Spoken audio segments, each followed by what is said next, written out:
atau angkutan B3 itu tidak banyak ya Pak? Ada, ya. Bagaimana perusahaan meregenerasi untuk dapat driver baru Pak? Atau Iya, jadi driver tuh harus di-train dulu. Itu aturan mainnya.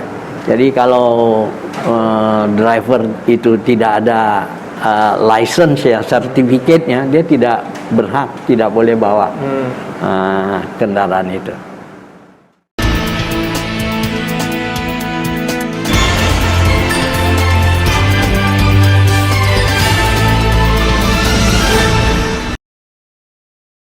kita tahu kan dari pemerintah Jokowi sudah menerbitkan perpres tentang mobil listrik ini. Dari pandangan Pak Gani itu sudah tepat atau gimana? Ya. Jadi kalau kita masuk ke apa ya, ke pergantian teknologi kendaraan-kendaraan, umumnya kita mulai dulu dengan kendaraan pribadi ya kan. Bahwa kenapa ditimbulkan kendaraan listrik baterai ini, ya kan? Ya, karena teknologi ini bisa menurunkan operational cost dan bisa apa ya, merangsang ya dunia ini berpindah ke dari BBM, dari fuel, dari minyak nabati ini ke listrik, ke baterai. Dasarnya, ya kan, yang operational cost atau maintenance cost daripada mobil-mobil standar yang ada sekarang ini, yang fuel type atau gas, ya, gas type juga karena dia punya mesin, punya transmisi, punya gardan. Kalau di mobil listrik nggak ada nih tiga nih. Yang modal duit kita terus-terusan maintenance ya. Apapun yang bergerak perlu maintenance. Pergantian part gitu, hilang sama sekali. Jadi yang penting itu cuma baterai listrik. Jadi kalau kita punya anak-anak mau masuk ke mechanical engineering sekolahnya, lebih kalau dia berbakat di elektrik, dianjurkan untuk pindah ke elektrik. Ya kan? Tapi itu bisa dikatakan kita terlambat nggak Pak untuk baru terpikir untuk menerbitkan perpres itu gitu? Karena ya kalau saya rasa terlambat sekali enggak. Ya, dibandingkan dengan negara-negara maju, tentu yang menciptakan ya tentu kita nomor 2-nya lah, ya kan? Nah, tapi bukan nomor 3, ya kan? Kenapa? Baterai ini kan banyak nanti dibikin di Indonesia, lithium battery ini. Jadi Korea invest di Indonesia, Jepang invest di Indonesia untuk bikin baterainya juga. Jadi saya rasa Indonesia itu sangat mampu untuk mobil kecil ya, sangat mampu, lebih unggul dari yang lain-lain. Khusus di kawasan ASEAN kita termasuk selangkah lebih maju. Ya, kita lebih maju. Di Asian kita lebih maju. Ya, di samping Jepang tadi ya. Jepang kan bukan negara Asian. Di the whole Asian country yang kita punya kelompok, kita lebih unggul. Lebih karena kita punya bahan bakunya Pak. Ya. Dan kita juga cepat mengupdasi teknologinya. Kan sudah diputuskan oleh presiden, kita move ke sana. Jadi sekarang kalau kita membuat kendaraan ini, ya kan, kalau menurut saya, ya kan, Cina sekarang di pabrik itu nggak ada satu orang. Tahu-tahu jadi aja kendaraannya. Sudah robotik semua. Jadi nggak mungkin kita fight sama Cina. Ya kan, begitu hebatnya mereka ya, cost down-nya. Dan juga material kan, besi nomor 1 India, nomor 2 Cina. Ya kan. Nah, besi kita jauh lebih mahal dari mereka. Ya kan. Jadi sebetulnya ya tergantung sebetulnya. Kita mau entering industri apa sebetulnya. Jadi untuk mengawali mungkin apa nih langkah tepat untuk pemerintah sementara untuk membuka investasi besar-besaran dulu di industri? Jadi kalau saya lihat mengenai mobil listrik ini, pemerintah harus berbulat tekad gitu ya, memberikan satu free duty ya, memberikan support, memberikan facility, terutama PLN karena listrik. Jadi kita bayar listrik ke PLN, PLN yang disuruh siapkan sana ada filling station. Tapi mobil-mobil kecil nggak butuh filling station yang mahal-mahal. Mereka cukup plug dari rumah tangga punya jalur listrik aja bisa. Jadi sekarang menurut saya dikembangkan dulu Indonesia Timur. Indonesia Timur ini yang distribusi BBM-nya itu sangat tinggi. Keputusan satu harga Jokowi ini, ya yang membuat kita bayar BBM mahal ini, Indonesia Timur, subsidi yang terbesar.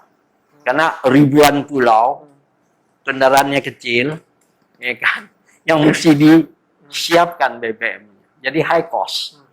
Jadi Indonesia Timur tuh semua motor listrik, sepeda listrik, mobil listrik sudah dikasih free of duty. Semua tax dibebaskan. Tinggal itu dilaksanakan, kita sudah jauh sekali efisien.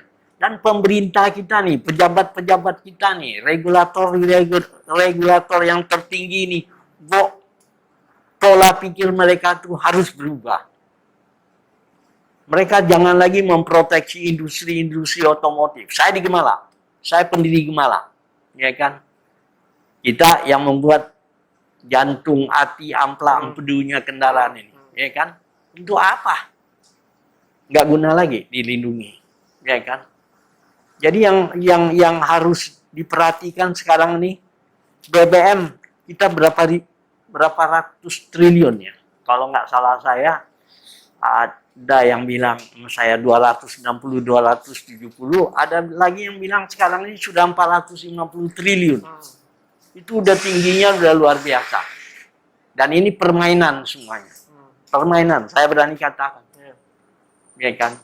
Jadi kalau dengan listrik udah hilang semuanya. Kita nggak usah import lagi. Nggak usah kita punya oil, nggak usah lagi biar kita simpan aja gitu. Kalau prediksi dari Pak Gani, secara populasi ini baru terasa mobil listrik itu tahun berapa sih?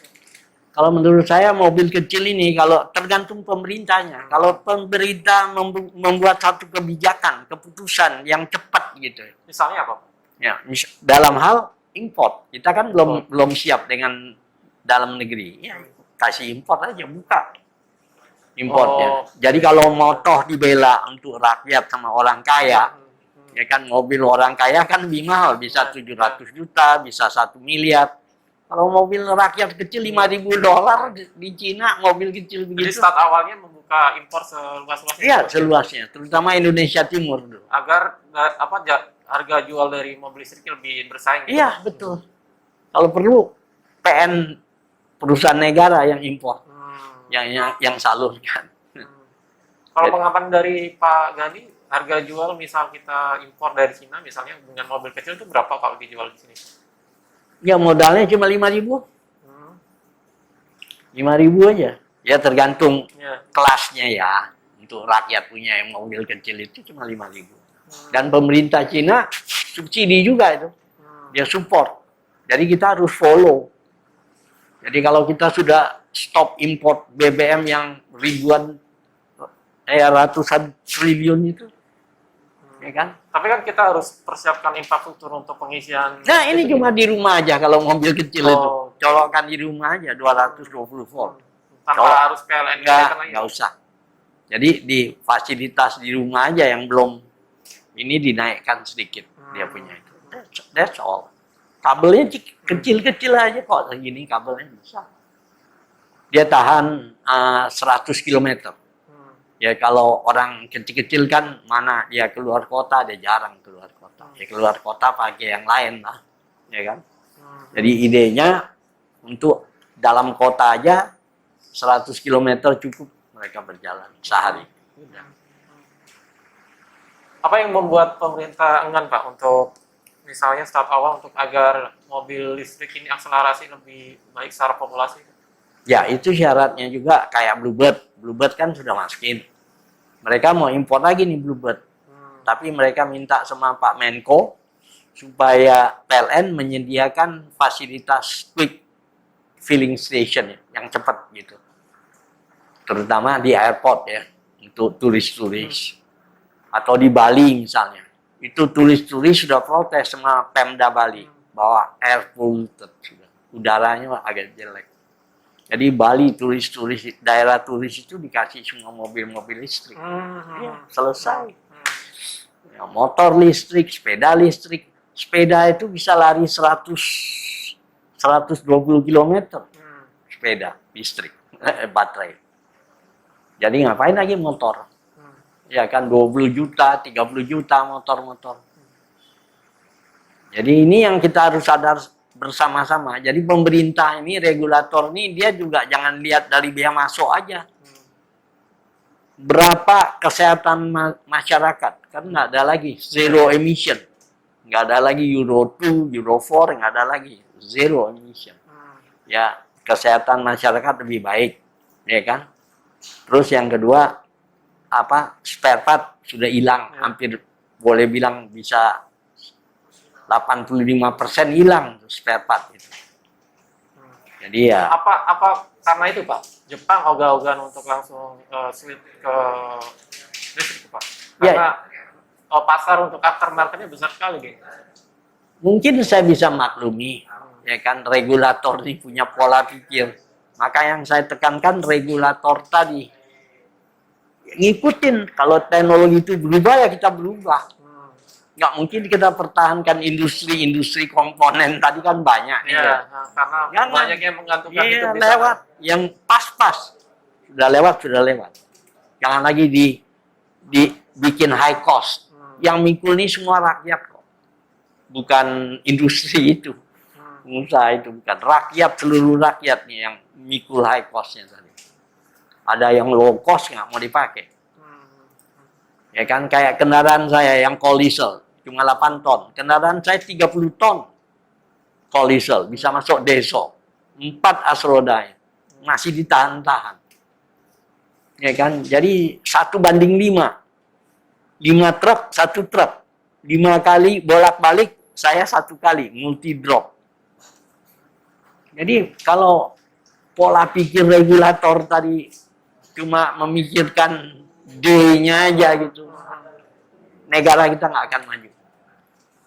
Pak, sejauh ini kan yang brand otomotif yang baru bermunculan sangat masif di industri otomotif kan Tesla sama Hyundai Pak di Indonesia. Kalau Pak Gani melihat 10 tahun ke depan untuk Tesla dan Hyundai ini seperti apa Pak di Indonesia? Ya, jadi saya melihat begitu ada satu regulation yang jelas, tegas, semua negara pembuat kendaraan listrik akan segera masuk. Termasuk Jepang, Pak. Termasuk Cina, termasuk Jepang mau nggak mau dia mesti terima. Ya kan. Sekarang mereka cuma nunggu itu. Karena mereka harus rubah setir kiri ke kanan kan. Kita kan setir kanan, dia setir kiri. Hyundai mungkin lebih dulu mungkin Pak, karena dia udah menyiapkan semua ya Pak. Memang Korea ini dia agak melihat perubahan itu gimana. Cepat dia mau melakukan perubahan. Dan secara industri baterainya dia sudah mempersiapkan. Dia juga mempersiapkan. Tapi nanti dibandingkan dengan Cina, saya yakin bahwa Cina yang akan merajai. Apa pertimbangannya Pak? Ya Cina ini kan bagaimana dia bikin kendaraan, harga ini kan ditentukan dengan unit produksinya. Kalau Cina unitnya besar, ya pasti cost-nya turun kan, nggak bisa dilawan. Cuma dia perlu aturan Indonesia yang tegas dulu, baru dia ngitung, ya kan. Bagi saya silakan, teknologi harus dinomorsatukan. Kalau nggak ada teknologi dimasukkan ke negeri kita mundur aja. Nah itu yang mesti perhubungan, perindustrian itu harus pola pikir mereka itu harus berubah. Nggak mungkin membangun negara tanpa teknologi. Kalau melihat Pak Gani, pemerintah kan sudah sebenarnya proyek untuk kendaraan listrik lewat motor Pak ya. Gesit itu yang dia menggandeng ITS Surabaya itu. Iya. Sudah, kalau dari Pak Gani sendiri apa pengamatan soal itu? Saya rasa sih semuanya oke-oke aja, termasuk Pak Muldoko punya mobil Iya, anak bangsa, bus anak bangsa. Yang perlu diketahui oleh mereka itu, mobil listrik ini menghendaki ringan. Kendaraan itu ringan dan kuat. Tapi kalau bus itu dibikin begitu beratnya gitu, bodinya, ya nggak bisa disalahin. Karena Dan kita, harga jual harus bersaing, Pak. Ya? betul. Karena kita nggak menyiapkan. Ya kan, high grade steel nggak ada, composite, ya kan, itu yang bisa mereducing berat tadi, light and strong, ya kan, nah, itu hemat baterai kan, kalau nggak gede baterainya jadi mahal, jadi olok, jadi ngapain barang berat dibawa berlari terus gitu, itu aja. Baik, terakhir Pak Gani, mungkin prediksi Pak Gani atau harapan Pak Gani melihat industri mobil listrik 5 tahun ke depan di Indonesia seperti apa? Saya rasa sudah lebih maju ya. Yang penting itu aturan Republik dulu. Ini dulu nomor satunya aturan pemerintah. Sebetulnya mobil listrik ini oke lah, karena ini kan untuk private ya, untuk swasta pribadi. Tapi secara nanti globalnya lagi, yang lebih luas lagi, bahwa teknologi ini bukan hanya di baterai aja, gaya tarik bumi. Gaya tarik bumi ini akan segera masuk. Hyperloop itu kan gaya tarik bumi 600 km. Masih kalah dia dari pesawat terbang. Tapi cepat dia sudah. Ya kan, orang mungkin nggak mau naik pesawat terbang lagi Jakarta-Surabaya. Jakarta-Bandung, nggak mau lagi. Nah, sekarang dari 600 km per jam itu sekarang sudah 4.000 km per jam. Cina punya teknologi. Wah, teknologi ini luar biasa sekali. Udah berapa kali kecepatan pesawat terbang. Jadi ya, itulah teknologi. Baik. Terima kasih Pak Gani sudah menyempatkan waktu untuk wawancara dengan Transgo. Semoga benar-benar apa yang dikeluarkan dari Pak Jokowi tentang Perpres kendaraan listrik ini sesuai dengan harapan, dan 5 atau 10 tahun lagi kendaraan listrik akan lebih banyak mungkin Pak Edi daripada kendaraan BBM. Iya. Baik, terima kasih. Salam sehat selalu Pak Gani. Terima kasih.